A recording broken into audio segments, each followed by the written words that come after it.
السلام عليكم ورحمة الله تعالى وبركاته. الحمد لله والصلاة والسلام على المصطفى الحبيب سيدنا محمد وعلى آله وأصحابه أجمعين. أما بعد، إخواني الأفاضل، أخواتي الفاضلات، يشرفنا أن نقدم لكم هذا الفيديو المتواضع لنتعاون على فهم مسرحية أنتيغون. فيديو نهديه لأستاذتنا الكريمة والعزيزة أمل حسين ولكل تلاميذ المغرب الحبيب، وخصوصا تلاميذ عبد الله قنون بمدينة فاس. قبل الحديث عن أنتيغون، نود أن نعطي ملخصا لأسطورة أوديب. جاء وحي إلى والدي أوديب يخبرهم أن أوديب سيقتل أباه وسيتزوج أمه. خاف الوالدان فألقيا أوديب الرضيع بعيدا لتحتضنه أسرة ميسورة. عندما كبر أوديب جاءه نفس الوحي يخبره أنه سيقتل أباه وسيتزوج أمه. لا يعرف أنه تم تبنيه من طرف هذه الأسرة، فغادر هاربا.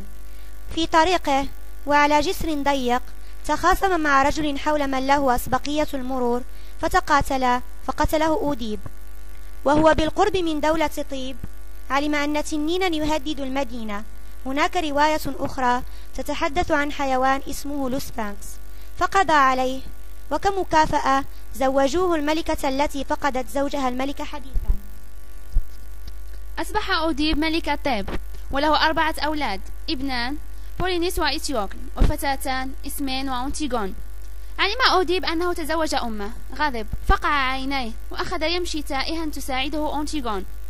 بعد وفاة أوديب اتفق الأخوان على الحكم بالتناوب، لكن في إحدى السنوات رفض إيتيوكل منح كرسي الحكم لأخيه بولينيس، فقرر هذا الأخير الاستعانة بالأعداء لخلع الأخ. تقاتل الإخوة وماتا كليهما. تولى الخال الحكم، لكن لا بد له من شرح القصة كاملة للشعب. من المتهم ومن البطل؟ اختار الملك إيتيوكل ليكون البطل، وجعل من بولينيس الخائن لأنه استعان بالأعداء. ما هو جزاء الخائن؟ ألا يدفن. لماذا؟ لأنه في اعتقاد اليونان القديمة كل جسم لا يدفن لا ترتاح روحه، وهذا أشد عقاب. وضع الملك قانونا: كل من حاول دفن بولينيس يموت. قررت أنتيغون دفن أخوها رغما عن الملك. دخلت في الصباح الباكر بعد محاولة الدفن الأولى. فاجأتها المربية، لكنها لم تعرف سر الخروج. أختها إسمين تعرف سبب خروجها. حاولت إقناع أنتيغون بخطورة الموقف وأن الخال سيقتلها. أنتيغون مقتنعة بالواجب وأن الموت لا يعني شيئا لها. التقت أنتيغون بخطيبها إيمون. قالت له كم تمنت أن تكون زوجته وأن تكون أما رائعة للطفل الذي ستنجبه، لكن لا تريد أن تتزوجه. لم يتمكن الخطيب من الاستفسار، طلبت منه الانصراف. رجعت أنتيغون في وضح النهار لتكمل عملية الدفن، لكن تم اعتقالها من طرف الحرس وحملوها إلى الملك. دخلت أنتيغون في مواجهة طويلة مع كريون. حاول هذا الأخير إقناعها بهدوء لتمتنع عن عملها. في المقابل سيقتل الحرس الذين تعرفوا عليها، لكنها رفضت وأصرت على الموت. ستصبح المواجهة أكثر حدة عندما سيحكي كريون القصة الحقيقية لأخويها. الأخوين كان أرادا قتل الملك أوديب لينفردا بالحكم. أنتيغون تفاجأت للحقيقة وقررت العدول عن الفكرة. لم تدم نشوة انتصار كريون كثيرا. تتلفظ بكلمة ستفكر أنتيغون في واجبها تجاه أخيها، كلمة سعادة. السعادة عند أنتيغون هي سعادة أخروية. يغضب الملك وينادي الحرس. عندما وضعت أنتيغون في الحفرة بدأ الحرس يلقون الحجارة ليسمعوا صوتا غير صوت أنتيغون. إنه صوت إيمون. لقد قرر الموت بجانب أنتيغون حبيبته. وصل الملكة خبر انتحار ابنها إيمون، فانتحرت بدورها. أصبح الملك كريون وحيدا الآن.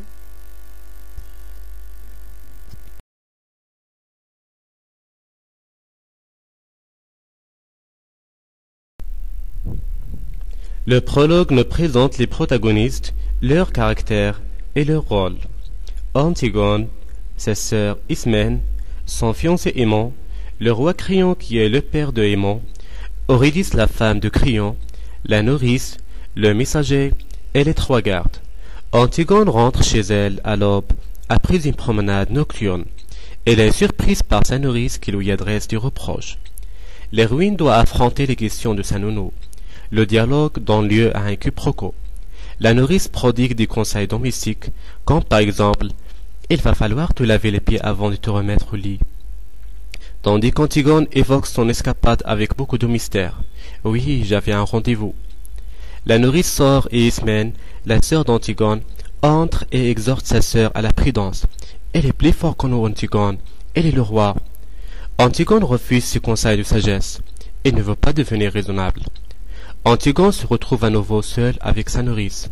Elle cherche à surmonter ses doutes et demande à sa nourrice de la rassurer. Antigone souhaite également s'expliquer avec son fiancé aimant, à qui il prie de lui pardonner pour la dispute de la veille. Sûre d'être aimée, Antigone est rassurée. Elle demande cependant à Aimon de garder le silence et lui annonce qu'il ne pourra jamais l'épouser. Là encore, la scène prête au quiproquo. Le spectateur comprend qu'Antigone pense à sa mort prochaine, tandis qu'Aimon, qui lui n'a pas percé le dessein d'Antigone, est attristé de ce qu'il prend pour un refus. Ismène revient en scène et conjure sa sœur de renoncer à son projet. Elle affirme même qu'Apollonice, le frère banni, n'aimait pas cette sœur qui aujourd'hui est prête à se sacrifier pour lui. Antigone avoue alors avec un sentiment de triomphe qu'il est trop tard, car il a déjà, dans la nuit, bravé l'ordre de Créon et accompli son geste. Jonas, un des gardes chargés de surveiller le corps de Polynice, vient révéler à Créon qu'on a transgressé ses ordres et recouvert le corps de terre. Le roi pense qu'un complot dirigé contre lui et fait prendre des mesures pour renforcer la surveillance du corps de Polynice. Il semble également vouloir garder le secret de cet incident. Antigone est traînée sur scène par les gardes qui l'ont trouvée près du cadavre de son frère. Ils ne veulent pas croire qu'elle est la nièce du roi et la traitent avec brutalité. Créon les rejoint, les gardes font leur rapport, le roi ne veut pas y croire, elle interroge sa nièce qui avoue aussitôt. Créon et Antigone restent seuls sur scène. C'est la grande confrontation entre le roi et Antigone. Le roi souhaite étouffer le scandale et ramener la jeune fille à la raison. Dans un premier temps, Antigone affronte Créon qui tente de la dominer de son autorité. Les deux protagonistes dévoilent leur personnalité et leur motivation. Créon justifie les obligations liées à son rôle d'homme d'État. Antigone semble sourde à ses arguments.